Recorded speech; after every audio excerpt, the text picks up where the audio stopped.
Mapalad ang taong nagmamalasakit sa mga mahihirap. Tutulungan siya ng Panginoon sa panahon ng kaguluhan. Ipagtatanggol siya ng Panginoon at iingatan ang kanyang buhay. Pagpapalain din siya sa lupain natin at hindi siya isusuko sa kanyang mga kaaway. Tutulungan siya ng Panginoon kung siya ay may sakit at pagagalingin siya sa kanyang karamdaman. Sinabi ko, O Panginoon, nagkasala ako sa inyo. Maawa kayo sa akin at pagalingin ako. Ang aking mga kaaway ay nagsasalita laban sa akin.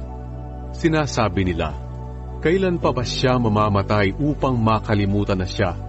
Kapag dumadalaw sila sa akin, nagkukunwari silang nangungumusta, pero nag-iipon lang pala sila ng masasabi laban sa akin.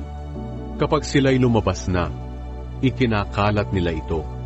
Ang lahat ng galit sa akin ay masama ang iniisip tungkol sa akin, at pinagbubulong-bulungan nila ito.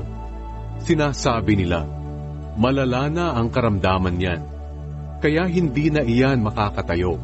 Kahit ang pinakamatalik kong kaibigan, nakasalo ko lagi sa pagkain at pinagkakatiwalaan, nagawa akong pagtaksilan.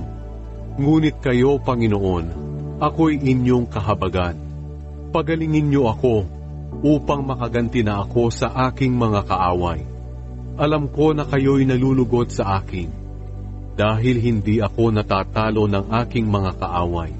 Dahil ako'y taong matuwid, tinutulungan niyo ako, at pinapanatili sa inyong presensya magpakailanman. Purihin ang Panginoon, ang Diyos ng Israel magpakailanman.